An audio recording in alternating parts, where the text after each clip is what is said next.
الحمد للہ وکفا وسلام علی عبادہ الذین اصطفیٰ اما بعد۔ اللہ تعالی نے حضرت رسالت مآب صلی اللہ علیہ وسلم اور سیدنا ابو بکر رضی اللہ عنہ کو جن رشتوں میں منسلک فرمایا تھا اور ام المومنین سیدہ عائشہ رضی اللہ تعالی عنہا ان کی عمر کے بارے میں جتنے لوگ بھی بات کرتے ہیں، ان ساری چیزوں کو قرآن کریم کی ایک آیت کے پس منظر میں دیکھا جائے تو اللہ کا یہ بہت بڑا انعام تھا جو رسول اللہ صلی اللہ علیہ وسلم پہ ہوا، اور اسی طرح اللہ کو یہ منظور تھا کہ سیدنا ابو بکر رضی اللہ عنہ کے گھر میں رسول اللہ صلی اللہ علیہ وسلم کا رشتہ ہو۔ خدا کی تقدیر میں، خدا کی لکھت میں اور اللہ کے اس نوشتے میں جو لوح محفوظ میں تھا، اللہ نے پہلے ہی سے یہ ایک بامعنی چیز طے فرما دی تھی، اور اس بات کی گہرائی کو سمجھنے کے لیے سورہ فرقان کی ایک آیت کریمہ پر غور کرنا چاہیے۔ ہمارے ہاں معاشرے میں ایک مستقل فرقہ اس وجود پہ اب بن رہا ہے،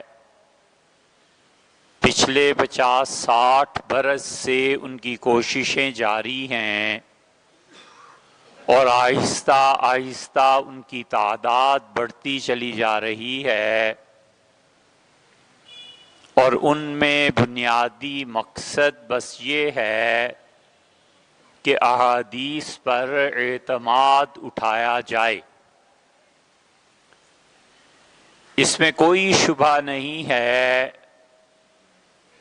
کہ حضرت رسالت مآب صلی اللہ علیہ وسلم کی طرف سینکڑوں نہیں ہزاروں جھوٹی روایات منسوب کی گئیں، لیکن اس میں بھی کوئی شبہ نہیں ہے کہ امت میں اہل علم اس بات سے غافل نہیں رہے کہ ہر دور میں وہ بڑی شدت سے تردید کرتے رہے ہیں کہ رسول اللہ صلی اللہ علیہ وسلم نے یہ نہیں کہا۔ بغیر کسی خوف کے اور بغیر الفاظ میں کوئی لچک پیدا کیے ہوئے انہوں نے صاف کہا کہ یہ بات جھوٹ ہے، تاکہ صحیح احادیث محفوظ رہیں۔ اب یہ جو طبقہ پیدا ہوا ہے، ان کا ٹارگٹ اور منزل بس ایک ہی ہے، اور وہ یہ کہ کسی بھی طرح حدیث پر اعتماد اٹھایا جائے۔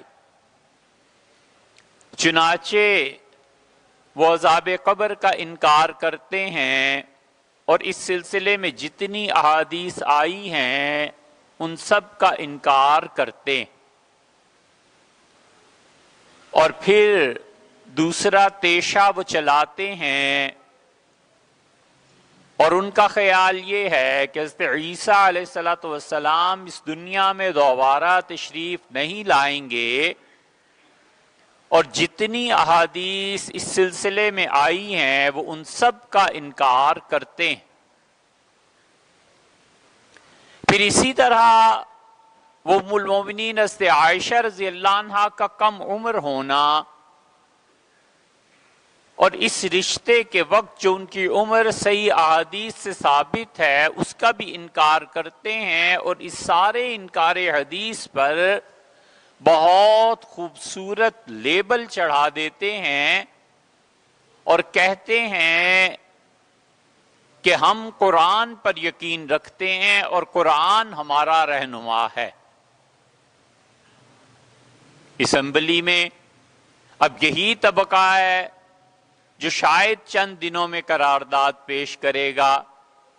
یہ نہیں کہتے قرارداد کے عنوان میں کہ شراب حرام ہے، عنوان یہ رکھا ہے کہ قرآن سے شراب کی سزا ثابت نہیں ہے۔ شراب پینے والے کو جو سزا اسلام متعین کرتا ہے وہ قرآن سے ثابت نہیں۔ اب یہ آئے گا اسمبلی میں بل، بس 1-2 مرحلے رہ گئے، وہ صرف اسی لیے کہ اصلاً وہ یہ نہیں چاہتے کہ شراب پہ پابندی لگے، تو اس لیے نرم پہلو پیدا کرنے کے لیے اس کا عنوان یہ لا رہے ہیں۔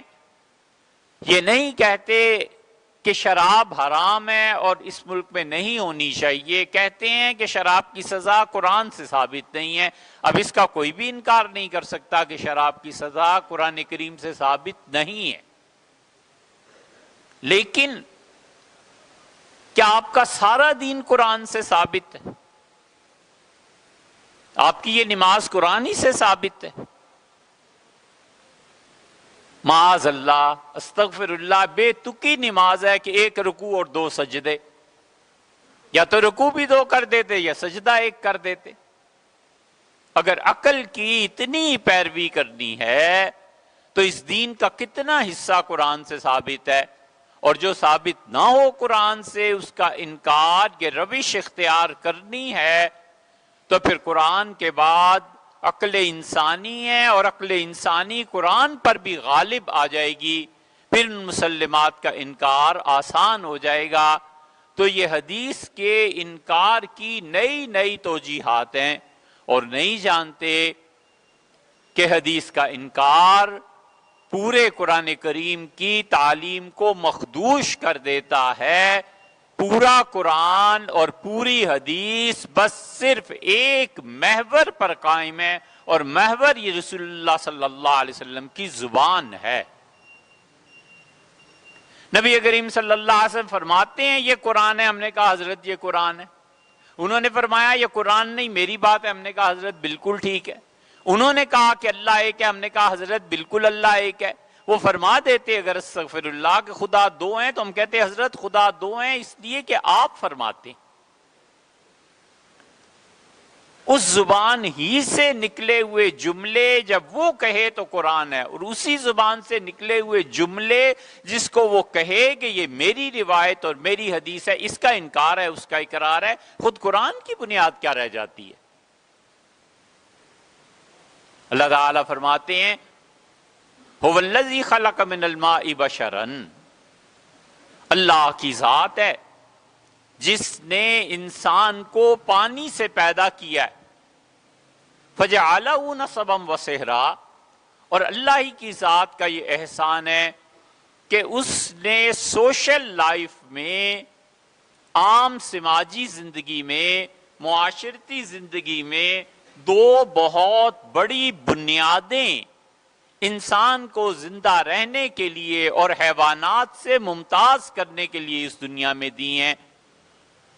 فَجَعَلَهُ نَسَبًا، ایک بنیاد اللہ نے اسے دی ہے نسب کی بنیاد پہ، وہ سوسائٹی میں رہے، وَالسِّحْرَا، اور اللہ نے کہا دوسرا انعام ہم نے اس پہ یہ فرمایا ہے کہ اس کے سسرال اسے دیے۔ اللہ نے نسب کو اور سسرال دونوں کو اللہ نے اپنے انعامات میں سے فرمایا ہے۔ وَقَانَ رَبُّكَ قَدِيرًا، اور اللہ نے فرمایا تیرا پروردگار ہر چیز پر قدرت رکھتا ہے۔ ایک آدمی جو سوشل سوسائٹی میں رہتا ہے، کسی بھی معاشرے میں رہتا ہے، آپ ایک لمحے کے لیے غور کریں، آپ کے محلے میں آ کے کوئی رہتا ہے، آپ کسی محلے میں جاتے ہیں، فطری بات ہے لوگ پوچھتے ہیں کس کا بیٹا ہے، کون سا خاندان ہے، کہاں سے آئے ہیں، اچھا کس کا داماد ہے۔ ہزاروں لوگ ایسے ملیں گے، لاکھوں، کہ وہ کسی فیملی میں غربت تھی، کچھ تھی، اور سسرال نے ہاتھ پکڑا، مدد کی، کہاں سے کہاں پہنچ گئے۔ اور ہزاروں لاکھوں ایسے ملیں گے کہ سسرال غریب تھے اور داماد نے بھرم قائم رکھا اور داماد نے محنت کی اور اپنے سسرال کو فائدہ پہنچایا۔ معاشرہ ایسے ہی ہے۔ سیدنا علی رضی اللہ عنہ، نبی کریم صلی اللہ علیہ وسلم نے اپنا مال ان پہ خرچ کیا۔ بڑا فرق ہے علی اور ابوبکر رضی اللہ عنہ میں۔ کہاں علی رضی اللہ عنہ جہاں رسول اللہ صلی اللہ علیہ وسلم اپنا مال خرچ کرتے ہیں، اور کہاں ابوبکر رضی اللہ عنہ جو ابوبکر اپنا مال رسول اللہ صلی اللہ علیہ وسلم پہ خرچ کرتے ہیں۔ اللہ کہتے ہیں ہمارے بہت بڑے انعامات میں سے کہ ہم نے کسی انسان کو سوسائٹی میں رہنے کے لیے دو بنیادیں دے دی۔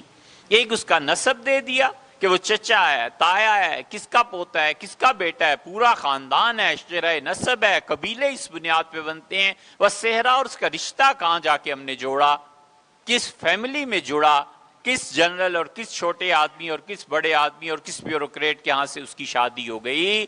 یہ دو چیزیں بنیاد بن جاتی ہیں انسان کی سوشل سوسائٹی میں، اور یہ بہت مضبوط بنیادیں ہیں۔ کوئی شخص اس سے مستثنا نہیں ہو سکتا، حتیٰ کہ اللہ کا نبی اس سے مستثنا نہیں ہو سکتا۔ حضرت شعیب علیہ السلام نے کہا، اپنی قوم کو دعوت دی، اور قوم نے ان سے کہا کہ لولا رحتک لرجمناک، اے شعیب تیرا خاندان نہ ہوتا نا، اگر تیرے باپ دادا، لرجمناک، ہم تمہیں پتھر مار مار کے ختم کر دیتے دنیا سے۔ صلاتک تامرک کا دوسری جگہ ہے، تیری نماز تمہیں یہ سکھاتی ہے کہ ہم سود کا کاروبار چھوڑ دیں۔ پھر آگے چل کے ایک جگہ ہے وعلینا بعزیز، اور شعیب تم ہم میں کوئی اتنے صاحب حیثیت نہیں ہو، تمہیں اچھے نہیں لگتے۔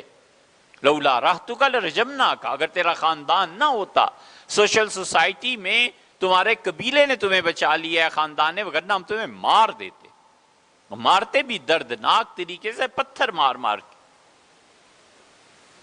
حضرت لوط علیہ السلام سوشل سوسائٹی سے، معاشرے سے کٹ کے نبی بھی نہیں رہتا۔ عذاب آیا، جو کچھ بھی ہوا سو ہوا، اور لوگوں نے حضرت لوط علیہ السلام کو مارنا چاہا، تو انہوں نے کہا او آوی الی رکن شدید، کاش اس بستی میں میری کوئی مضبوط رشتہ داریاں ہوتی، تو پھر میں دیکھتا تم مجھ پہ کیسے ہاتھ اٹھانے کے لیے تیار ہوتے ہو۔ رسول اللہ صلی اللہ علیہ وسلم نے فرمایا اللہ نے لوط علیہ السلام کے بعد کسی نبی کو بھیجا ہی نہیں جب تک کہ معاشرے میں اس کی جڑیں مضبوط نہیں تھی، اس کا خاندان مضبوط نہیں تھا۔ حضور اقدس صلی اللہ علیہ وسلم کے ساتھ کیا ہوا؟ نبی کریم صلی اللہ علیہ وسلم کے لیے سب سے زیادہ مضبوط بنیاد اس سوشل سوسائٹی میں ان کے دادا تھے حضرت عبد المطلب، اور عبد المطلب نے بیت اللہ میں کھدائی کروائی اور زمزم ظاہر ہوا، اور عبد المطلب نے بیت اللہ کی تعمیر کی، اور دادا نے پورے مکہ میں حکمرانی حاصل کی۔ 200 اونٹ اور 400 اونٹ جس آدمی کے چرتے ہوں اور ابراہ اٹھا کر لے جائے، 200 اونٹ، اس کا مطلب ہے سرمایہ دار اور مضبوط آدمی تھے۔ اپنے بیٹوں میں مکہ تقسیم کر دیا۔ حضرت رسالت پناہ صلی اللہ علیہ وسلم کے والد محترم عبداللہ کو کون نہیں جانتا تھا؟ سب جانتے تھے، اور رسول اللہ صلی اللہ علیہ وسلم کی جد امجد ہاشم محض 25-27 سال کی عمر میں